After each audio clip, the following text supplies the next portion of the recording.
आप देख रहे हैं लाइव 7। नमस्कार, लाइव 7 विशेष में आपका स्वागत है। मैं हूं ज्ञान रंजन। दोस्तों, झारखंड में निकाय चुनाव की घोषणा अब कभी भी हो सकती है। यानी आयोग पूरी तरह से तैयार है। राजनीतिक दलों के अंदर जो है सो इसको लेकर के बुखार चढ़ा हुआ है। हर राजनीतिक दल में एक अनार 100 बीमार वाली स्थिति कायम हो चुकी है। आज हम चर्चा करेंगे धनबाद नगर निगम को लेकर के।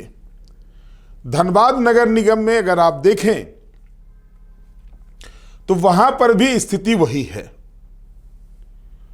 वहां पर भी स्थिति सभी राजनीतिक दलों में कहे, क्योंकि चुनाव दलगत आधार पर नहीं हो रहे हैं, लेकिन दावेदारी की फहरिस्त जो है वो काफी लंबी है। चाहे वो भारतीय जनता पार्टी हो, कांग्रेस पार्टी हो, झारखंड मुक्ति मोर्चा हो या फिर टाइगर जयराम महतो की पार्टी हो। अगर अनुशासन की बात आप करेंगे तो अनुशासन के रूप में अगर आप देखेंगे तो सबसे बढ़िया अनुशासन टाइगर जयराम महतो की ही पार्टी में नजर आ रहा है। कौन है दावेदार? क्या टाइगर जयराम की एंट्री से माहौल बदला है धनबाद का? जिस दिन से यह जानकारी मिली है कि झारखंड में निकाय के चुनाव बहुत जल्द कराए जाएंगे, हो सकता है कि अगले सप्ताह आपको अधिसूचना दिख जाए।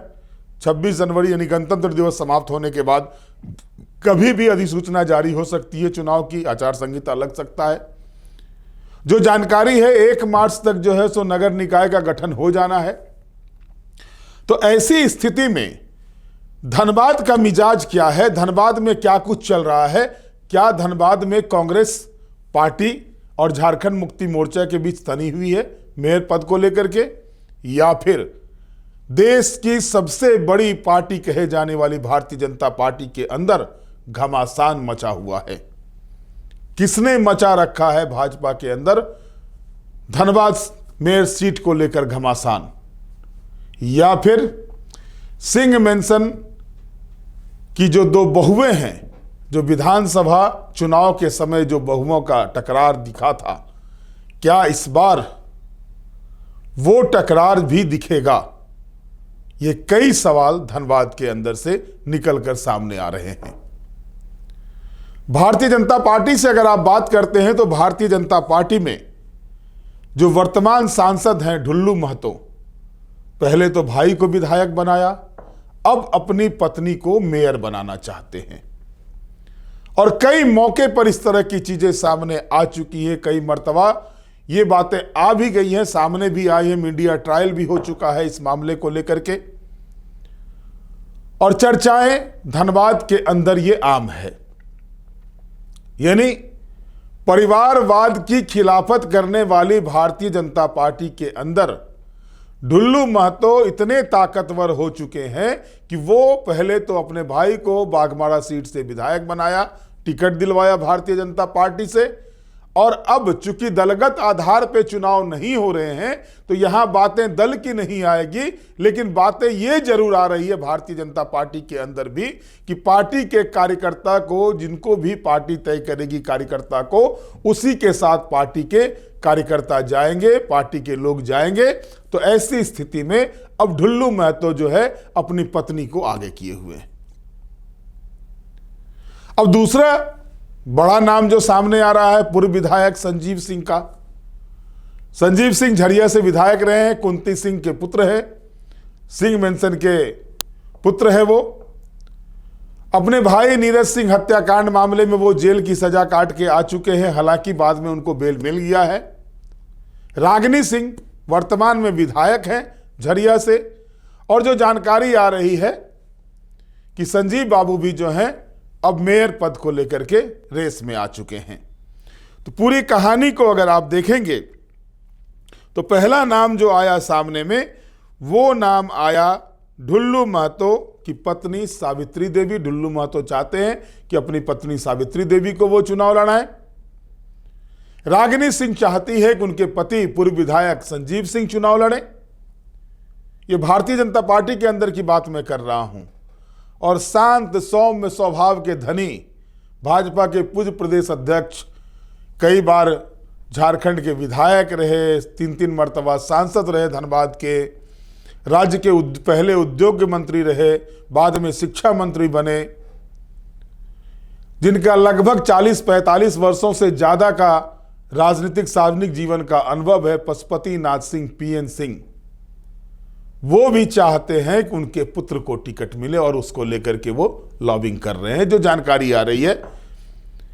तो अब अगर आप देखें तो भारतीय जनता पार्टी के भीतर ढुल्लू महतो अपनी पत्नी सावित्री देवी को, पूर्व विधायक संजीव सिंह को चाहते हैं, उनकी वर्तमान विधायक जो है रागिनी सिंह वो, और पीएन सिंह जो है सो वो चाहते हैं कि उनके पुत्र को टिकट मिले। पुत्र को जो पशुपति नाथ सिंह है वहां से 3 मर्तबा के सांसद रह चुके हैं, तो वो अपने पुत्र को लेकर के चाहते हैं कि उनको, प्रवीर प्रियदर्शी उनके पुत्र का नाम है, वो चाहते हैं कि उनको टिकट मिले। ये चल रहा है भारतीय जनता पार्टी के अंदर। लेकिन अगर एक नाम मैं छोड़ दूं तो लगेगा कि भारतीय जनता पार्टी के कार्यकर्ताओं के साथ अन्याय तो नहीं हो गया, और वो नाम है पूर्व मेयर चंद्रशेखर अग्रवाल का। वो भी चाहते हैं कि वहां से चुनाव लड़ें। इससे पहले जो चुनाव था उससे पहले शेखर अग्रवाल वहां के मेयर थे। तो ये तो हुई भारतीय जनता पार्टी के अंदर की स्थिति। झारखंड मुक्ति मोर्चा के भी कई नेता हैं जो चाहते हैं चुनाव लड़ने के लिए, उनकी भी आकांक्षा है, उनकी भी इच्छा है कि वो भी चुनाव लड़ें।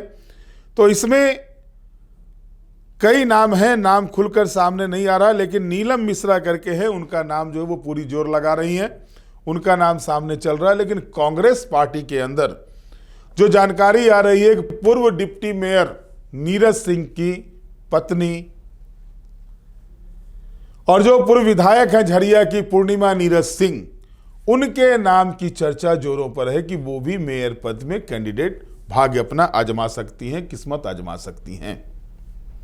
जो मैंने कहा कि देवरानी जेठानी का मामला विधानसभा के अंदर, विधानसभा चुनाव के समय जमकर गूंजा था, सिख बेंसन की जेठानी देवरानी का। तो इस बार भी जो लग रहा है, इस बार संजीव सिंह अगर उधर से कैंडिडेट होते हैं तो जाहिर तौर पर जो है पूर्णिमा नीरज सिंह का नाम कांग्रेस पार्टी की ओर से आ रहा है। अगर कद के हिसाब से देखा जाए तो पूर्णिमा नीरज सिंह का कद काफी बड़ा है अन्य नेताओं की तुलना में कांग्रेस पार्टी के, और पूर्णिमा नीरज सिंह अगर मैदान में आती हैं तो तय मान के चलिए कि झारखंड मुक्ति मोर्चा भी उनके नाम पर सहमति देने से पीछे नहीं हटेगा। क्योंकि पूर्णिमा नीरज सिंह का जो व्यवहार रहा है पिछले कार्यकाल के दौरान, भले ही वो चुनाव हार गई, लेकिन अपने व्यवहार से वो सरकार के बीच, लोगों के बीच अपनी लोकप्रियता को साबित किया है। चुनाव जीतना, चुनाव हारना किसी व्यक्ति की लोकप्रियता पर निर्भर नहीं करता, लेकिन जो एक गठबंधन के अंदर खटराक की स्थिति उत्पन्न हो रही है कि कौन कहां से, किसके कैंडिडेट, किसके प्रत्याशी, किसके कार्यकर्ता चुनाव लड़ेंगे। क्योंकि ये बातें तय मान के चलिए कि मुख्यमंत्री हेमंत सोरेन के विदेश यात्रा से लौटने के बाद आप तय मानिए कि एक मर्तबा जो है सो निकाय चुनाव को लेकर के झारखंड मुक्ति मोर्चा, कांग्रेस, माले और आरजेडी के बीच बैठक होगी, और इन बैठकों में यह तय होगा कि किसके कार्यकर्ता कहां से चुनाव लड़ेंगे। क्योंकि हेमंत सोरेन पूरी ताकत लगाएंगे कि शहरी क्षेत्रों में भी, शहरी क्षेत्र में जो एक दाग लगा हुआ है, ये लगा हुआ है कि भारतीय जनता पार्टी का वोट बैंक शहरी क्षेत्र में है, तो उस ठप्पा को जो है सो भारतीय जनता पार्टी के नाम से हटाना है, और यह दर्शाना है कि भारतीय जनता पार्टी झारखंड में अब शहरों में भी वही स्थिति हो गई है जो ग्रामीण अंचलों में उनकी हुई है। तो जाहिर तौर पर अगर पूर्णिमा नीरज सिंह का नाम सामने आता है तो ये मान के चलिए कि पूर्णिमा नीरज सिंह के पक्ष में हेमंत सोरेन भी पीछे नहीं हटेंगे, क्योंकि उनके व्यवहार से, उनकी व्यवहार कुशलता से पिछले 5 वर्षों में हेमंत सोरेन ने देखा है, उनके कार्य करने के तरीके को भी देखा है, और किस तरह से जनता की आवाज़ को उन्होंने विधानसभा के अंदर ही बुलंद किया, इन चीज़ों को भी देखा है। जाहिर है कि एक प्रबल दावेदार अगर पूर्णिमा नीरज सिंह लड़ती हैं तो प्रबल दावेदारों की सूची में उनका नाम सामने आएगा। इसके अलावा अगर आप देखेंगे, गौर करेंगे कि अन्य चीज़ों में भी, जैसे पूर्णिमा नीरज सिंह का अगर व्यवहार देखेंगे आप, तो न सिर्फ झारखंड मुक्ति मोर्चा के सुप्रीमो के साथ है, बल्कि माले के जो भी नेता हैं उनके साथ भी उनका व्यवहार अच्छा है। पार्टी के अंदर, कांग्रेस पार्टी के अंदर जो लॉबिंग चलती है उसमें भी उन्होंने अपने आप को सेफ कॉर्नर में रखा है। तो कह सकते हैं कि एक प्रबल दावेदार पूर्णिमा नीरज सिंह हो सकती हैं। लेकिन सबसे बड़ा सवाल उठ रहा है कि जेल केम से कौन होगा प्रत्याशी। जयराम महतो ने ताल ठोक रखी है। जयराम महतो ने चुनाव लड़ने का फैसला कर लिया है कि उनके कैंडिडेट होंगे, लेकिन वहां भी एक अनार 100 बीमार वाली स्थिति हो रही थी और यह भी कहा जाने लगा था, चर्चाएं होने लगी थी कि जयराम के कुनबे की भरभराहट निकाय चुनाव में देखने को मिलेगी। लेकिन जो मेरे पास जानकारी आ रही है कि ये एक तरह से कह सकते हैं लोगों के बीच में प्रचार किया जा रहा है, इस तरह की बातों को सामने रखा जा रहा है।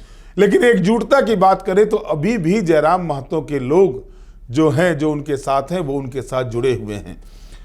बीच के दिनों में कुछ लोग आंसू गए तो लगा कि भरभरा गया जयराम का कुनबा और इस तरह की बातें सामने आने लगी।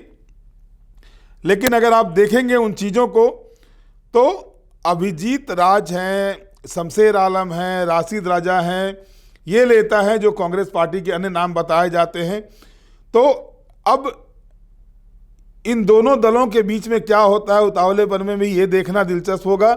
लेकिन जो स्थिति बन रही है कि कौन होगा जेल केम का कैंडिडेट, तो जो जानकारी मेरे पास आ रही है प्रकाश महतो हैं, वो प्रकाश महतो समा बांध रहे हैं वहां पर चुनाव लड़ने के लिए। तो प्रकाश महतो का नाम आ रहा है। प्रकाश महतो काफी दिनों से सक्रिय हैं धनबाद संसदीय क्षेत्र, धनबाद क्षेत्र में, और करीबी माने जाते हैं जयराम महतो के भी। तो जाहिर तौर पर जयराम की एंट्री के बाद, क्योंकि जिस तरह से उन्होंने जिन मुद्दों को उठाया है, उन मुद्दों को अगर देखा जाए तो शहरी क्षेत्र में वो मुद्दा कितना कारगर होता है ये कहना मुश्किल है, क्योंकि निकाय चुनाव जब भी होंगे तो शहरी क्षेत्रों में होंगे। लेकिन इतना तय मान के चलिए कि इनके पीछे युवाओं की फौज दिखाई देती है। अगर झारखंड में आप देखेंगे तो सिंगल विधायक वाली पार्टी के लोग के साथ जुड़ने वाले लोग, उनके कार्यक्रमों में पहुंचने वाले लोगों को देखेंगे तो वो बड़े बड़े नेताओं के नाक काटते हुए दिखाई देते हैं। ऐसी स्थिति में जयराम की एंट्री के बाद क्या ढुल्लू का जादू चलेगा या रागिनी का राग जो चल रहा है झरिया से निकलकर वो धनबाद पहुंच पाएगा या पशुपतिनाथ सिंह की पूजा वहां पर फिर से होगी, ये सारी चीजें सामने आएंगी। चुनाव की जल्दी घोषणा होने वाली है। लेकिन सबसे विकट स्थिति अगर दिखाई देती है वो भारतीय जनता पार्टी के अंदर ही दिखती है, क्योंकि जो भारतीय जनता पार्टी लगातार परिवारवाद का विरोध करती थी, हमेशा परिवारवाद को लेकर के मुखालफत करते रहती थी और अपने एक एजेंडे को जो फिट करती है उसको कैसे प्रचारित प्रसारित किया जाए, ये भारतीय जनता पार्टी से बढ़िया कोई नहीं जानता।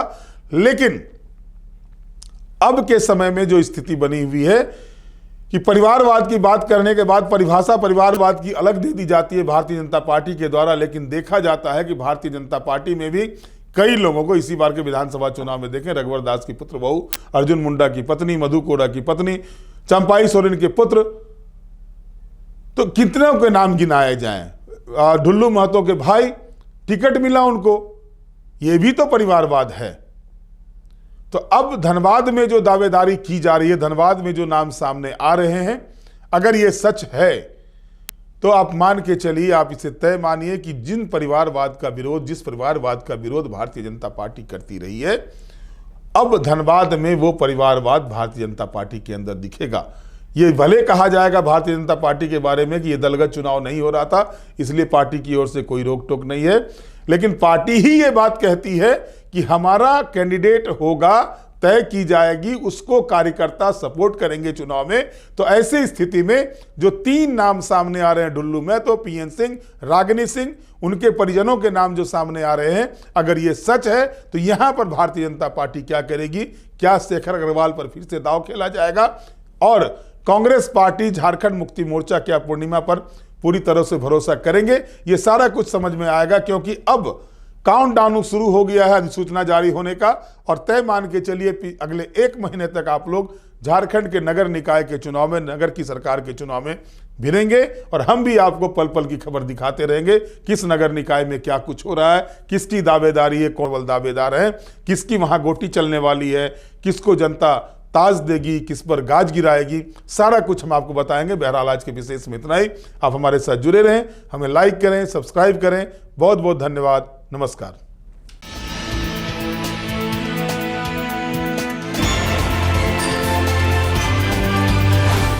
देख रहे हैं लाइव 7।